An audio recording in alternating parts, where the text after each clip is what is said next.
Hi, Deepa Rani Shekhar from Transform Life Programs. Love and light.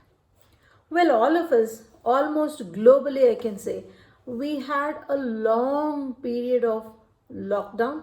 We had a lot of time, and how many of us wondered what to do? How many of us felt there's a lot of time on our hands?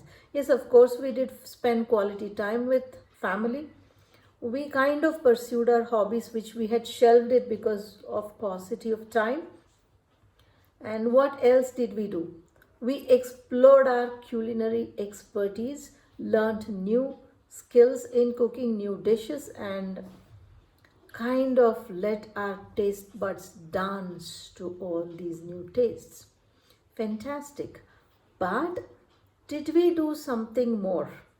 Did we add value to somebody's life?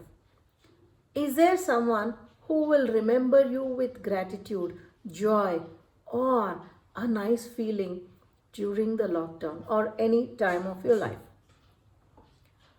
Why I'm asking this, let me share with a story and make my point with a story. So, in a business meeting that Todd Henry was attending, the president of the meeting asked, the director of the meeting asked this question: which is the richest place in the world? You can also take a wild guess, my friends. Which is the richest place in the world? Yeah, you can take a wild guess. Okay. Whatever is your guess, it could even be multiple choices that you feel could be the richest places in the world. The answers that were told in the meeting was the oil rich Gulf states. And the one who had asked the question, the director shook his head. And then the diamond mines in Africa. No. America, the land of opportunities. No. India, the culturally rich land. No.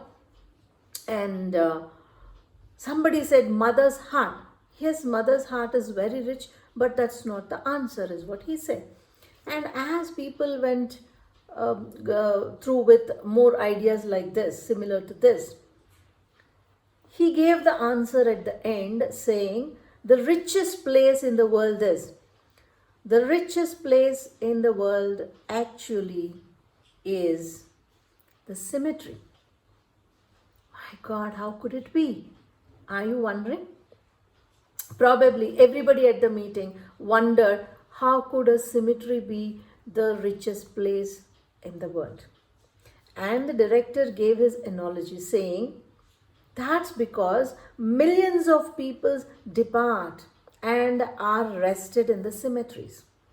And most of them carry all the valuable resources, the valuable ideas they know with them to their grave. So, do you want to take your ideas, your goodness with you to your grave? I definitely don't want to take them with me to my grave. I want to get it out in a riotous way, in the now, in the here. So he said, and based on this, Todd Henry wrote a beautiful book called Die Empty. Die Empty is actually an expression. He said, do not go to your grave carrying ideas inside you, carrying the very best of you, carrying the goodness of you. Empty all that before you die. Empty that so that someone remembers you for that goodness. Someone makes use of that idea. Someone remembers you for the kindness, for the love, for the joy that you were. So empty everything before you die. Never think, I will do it tomorrow. We all postpone things for tomorrow. Thinking a procrastination could be a habit, or we might think, अच्छे दिन आएंगे, tomorrow might be better. Let me do this when there is better value for my idea. So sometimes that tomorrow, even before that tomorrow dawns, we are history.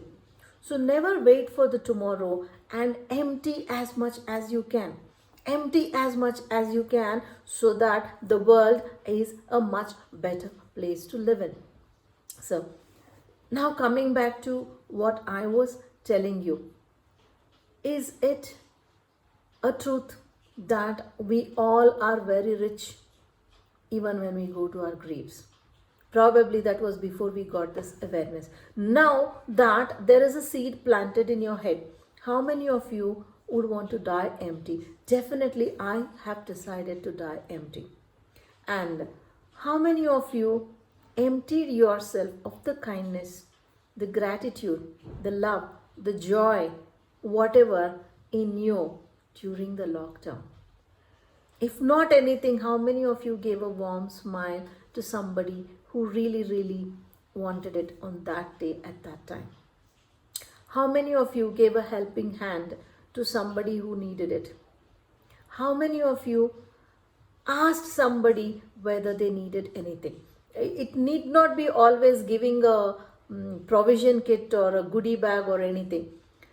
How many of us had the time and sense to call up an elderly couple and asked whether they had all the supplies, whether they wanted something to be fetched from the supermarket or the medical stores?